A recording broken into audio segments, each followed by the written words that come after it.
real thought. They kept some out for the public information campaigns and so on. But how about having done something really smart, like taking that money and putting it aside into a trust fund for public radio and television? Why not have an equivalency between the idea, between the function, the spectrum itself, and the privatization, and some public purpose? No real plans for that at all.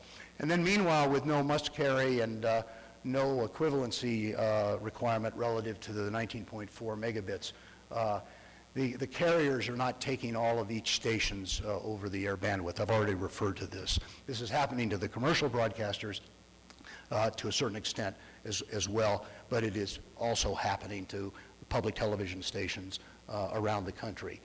It means then that all of this investment of billions of dollars of private and federal money in order to make this conversion happen isn't going to be totally maximized, the value of it, because we won't necessarily, or it'll take us a long time to get to the point to provide all of the kinds of services that the digital changeover represents.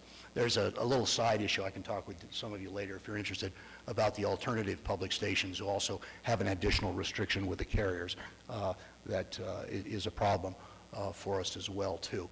But in any case, what I'm trying to get at here is that this debate in Congress that we're hearing about right now is reflective of really, it's kind of the tip of the iceberg of a series of problems and issues underneath the surface, where we have something that's very, very valuable, a lot of good opportunity here for viewers and for the public at large, but because of a whole series of conflicting public policy issues and industrial competitive problems, we haven't really quite yet seen it all work out. So stay tuned. I don't know what's going to happen. I really can't predict with regard to the delay legislation. The broadcasters are split on it. Even in public television, we're split on the question of whether it's necessary or not. But in effect, sometime in the next few months, we will make the conversion, and you will have had to have had your converter box or sign up with one of the carriers, the cable or broadcast carriers. And as I said at the outset, if you really want to know what the details are about how to do that conversion, talk to those guys when we're done. Thank you very much.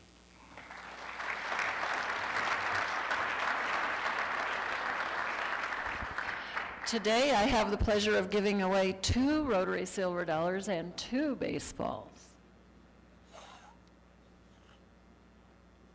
Sheila, thank you. And Wick, thank you so much. And I don't need to tell you about the Rotary Silver Dollar that you can't spend, but we hope you'll keep it as a memento. It's been very interesting presentation, and I know that those guys are going to be the 2 most popular people in the room after we meet. I know I'm really sorry my husband isn't here because he's got this nagging question about the big screen in the basement that he can't get an answer for. So sorry he's not here. But they're the popular guys, and thank you so much.